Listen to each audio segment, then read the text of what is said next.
ना ना ना, बंदे की जमानत ना हुई तो आपकी वकालत किस काम की वकील साहब। वकालत नहीं पड़ी, मुंह मांगी फीस दी है, लिहाजा मुंह मांगा फैसला चाहिए बस। कैसी बातें कर रहे हैं? ये तो 307 का केस है। वलीद खान ने तो 302 के पक्के बंदे यूं छुड़वा लिए, यूं। सरकार जमानत चाहिए, जमानत।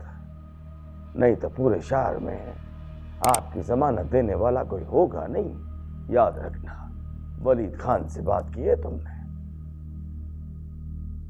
क्या हुआ है? इतनी टेंशन में क्यों है? कोई नया मसला खड़ा हो गया क्या? और नहीं नहीं, ऐसे छोटे मोटे स्वीट हार्ट मसले तो चलते रहते हैं।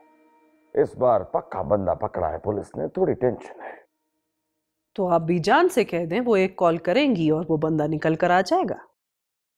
अरे नेक बखत, हर काम बीजान से नहीं कहा जा सकता, और वैसे भी बीजान आजकल हाशिम खान की वजह से परेशान है। आपकी हाशिम खान से बात हुई है? नहीं, उसके फोन का जवाब नहीं आया। लगता है मुलाकात करनी पड़ेगी उससे।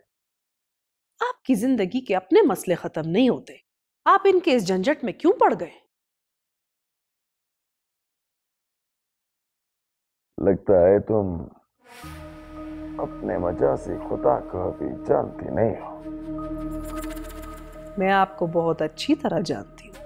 आप जिंदगी में कोई भी काम अपने मफाद के बगैर तो करते नहीं है, लेकिन माँ को बेटे से यूं मिलवा देने में नुकसान नहीं है। मैं तुमसे ज्यादा बेहतर जानता हूं बीजान को। इसमें भी बीजान की कोई चाल छुपे। और अगर चाल उलट गई तो? फिर की फिर देखेंगे। लेकिन एक बात तय है, बीजान की डिक्शनरी में किसी को माफ करना लिखा नहीं है। गेम कोई और है बीजान की।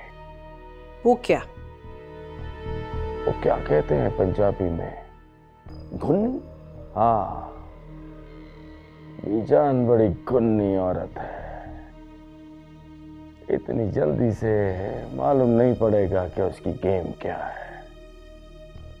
ऐसे तो नहीं इतनी बड़ी जागीर की अकेली वारिस है बीजान। हेलो।